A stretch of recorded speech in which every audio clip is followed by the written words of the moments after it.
In the 1950s, the world was stunned by daily UFO sightings. Stories of alien contact began to dominate newspapers' headlines. It all started a few years before the space race began between the United States and the Soviet Union.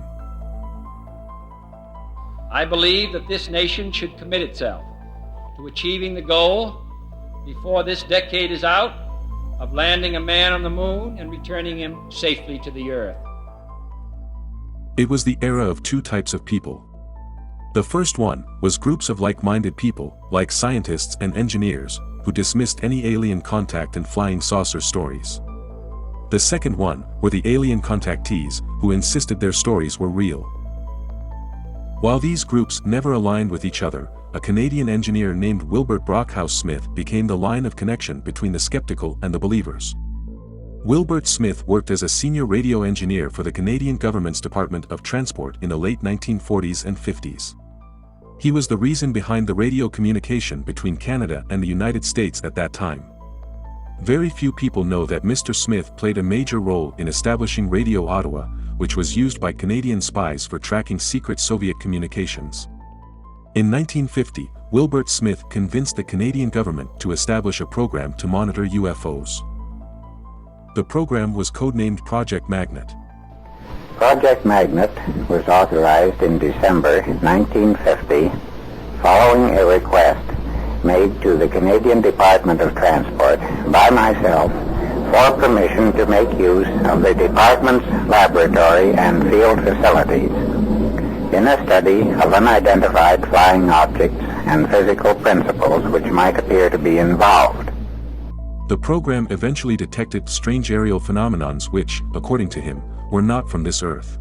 These objects are alien vehicles. That is, alien meaning not of earthly fabrication. As a matter of fact, there are approximately a half dozen groups which have made contact with the space people, which I feel are authentic. In 1961, he gave a speech at the Vancouver Area UFO Club, where he claimed to have been in contact with aliens. He said that the aliens had explained to him that the speed of light is not constant, and time works differently in the universe.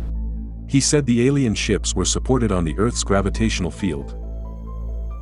The field surrounding their ships, he added, created areas that weakened the strength of objects that came into contact with them.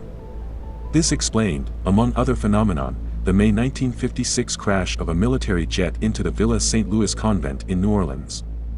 The jet, Smith said, flew into a very strong vortex of reduced binding, causing it to break apart. The basic science that I have been able to obtain from the space people is beautifully simple. As a matter of fact, it is so simple that I'm really surprised that we have passed it by and never discovered it on our own. My contacts with the space people have only extended over the last 2 years. In September 1950, he met with U.S. officials at the Canadian Embassy in Washington, D.C. to discuss the matter of UFOs. Smith was briefed by Robert Sarbacher, a physicist with the Defense Department. Sarbacher was interviewed in the 1980s and corroborated the information in Smith's memos and correspondence. Throughout the 1950s and early 1960s, Smith granted public interviews, and among other things, he stated that he had analyzed crashed UFO material recovered by a highly secret U.S. government group that he wouldn't name. Before his death from cancer, Mr. Smith asked his wife to hide all his research and sensitive files, as he was afraid that it would get into the wrong hands. He died on December 27, 1962. Soon after, government agents from Canada, the United States, and Russia approached his wife. It is unclear if any of them obtained his files. Thanks for watching. If you enjoyed this content, don't forget to hit the like button and subscribe.